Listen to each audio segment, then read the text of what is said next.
සුබ දවසක් ඔයාලා හැමෝටම. UD සිනමා අපි අද ඔයාලා වෙනුවෙන් අරන් ආව තවත් වෙනස්ම විදිහේ එක්ස්පීරියන්ස් එකක් ලැබෙන සුපිරි මූවි එකක්. ඕනම ගැහණියෙක් Tamanගේ ජීවිතයේදී හරි පුංචි දේවල් වලින් ඉක්මනට සතුටු වෙනවා.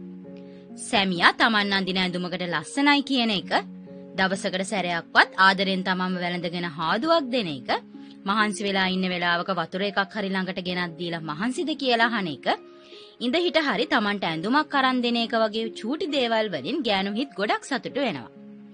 මේ විදිහට තමන් බලාපොරොත්තු වෙන, තමන්ට අවධානය දෙන එක, තමන්ට වටිනාකමක් දෙන එක කියන දේවල් පෞල් ජීවිතේදී තමන්ගේ සැමියාගෙන් තමන්ට නොලැබෙද්දී ගෑනු හිත් වලට ඉක්මනට ආදරේ වගේ රඟපාන යක්කුරින් ගන්න බලනවා.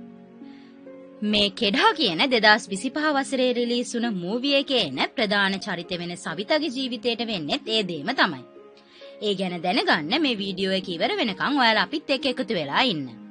ඔයාලා තාමත් අපේ channel එක subscribe කරලා නැත්නම් UD Cinema YouTube channel එක subscribe කරන්නත් අමතක කරන්න එපා. මේ ඉන්නේ සවිතා. සවිතා ලොකු ගෑනු ළමයිගේ අම්මා කෙනෙක්. සවිතා වගේම එයාගේ දුව චින්ජුත් ගොඩක් ලස්සනයි. සවිතා වගේම එයාගේ දුවත් සවිතට ගොඩක් ආදරේ. සවිතා අච්චාරු හදලා කඩවල් වලට කේටරින් කරන ආයතන වලට විකුණන එක කරන්නේ. සවිතාගේ කෑම ගොඩක් රසයි. සවිතට අලුත් අච්චාරු ඕඩර් එකකුත් ලැබෙනවා. මීට අමතරව සවිතාගේ ජොබ් එක වෙන්නේ පෙර පාසල් ගුරුවරියක් විදිහට වැඩ කරන එක. සවිතා දරුවන්ට ගොඩක් ආදරේ. ඒ වගේම එයාගේ ගුරු රස්සාව ගොඩක් ආසාවෙන් කරගෙන ඉන්නවා. මෙයාලගේ ගෙදර ලොකු මීයෝ ප්‍රශ්නයක් තියෙනවා. ගෙදර වහලේ සිවිලිමේ කබඩ් අස්සේ මීයෝ බෝ වෙලා ලොකු කරදරයක් වෙලා තියෙන්නේ. සවිතාගේ මහත්තයා ගැන නම් වැඩි කතා කරන්න දෙයක් නැහැ. රස්සාවක් නොකර අතට හම්බ වෙන කීයෙන් හරි හැමදාම බීලා ගෙදර එන වැඩකට නැති කෙනෙක්. ඒත් එයාගේ දුවට ගොඩක් ආදරේ. සවිතා ගෙදර පිරිමියා වගේ වැඩ කරද්දී එයාගේ මහත්තයා හරියට ගෑනු කෙනෙක් වගේ මීයොන්ට පවා බය වෙනවා. සවිතාගේ දූ චින්ජු ඩාන්සින් වලට ගොඩක් දක්ෂ කෙනෙක්. ඒ වගේම ඉගෙන ගන්නත් හරිම දක්ෂයි.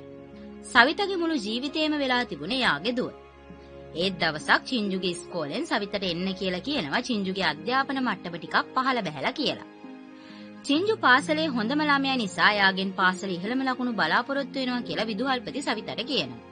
විදුහල්පතිගේ ඒ කතාවට සවිතාගේ හිත ගොඩක් අවුල් යනවා. එයා දුව වෙනුවෙන් හැමදේම කරද්දී එයාගේ අධ්‍යාපන මට්ටම පහළ යන එකට සවිතට දුව එක්ක කේන්ති යනවා. ඒත් චින්ජු අම්මට පොරොන්දු වෙනවා ආයේ එහෙම දෙයක් වෙන්න ඉඩ තියන්නේ නැහැ. එයා ආපහු ඒ හැමදේම හදාගන්නම් කියලා.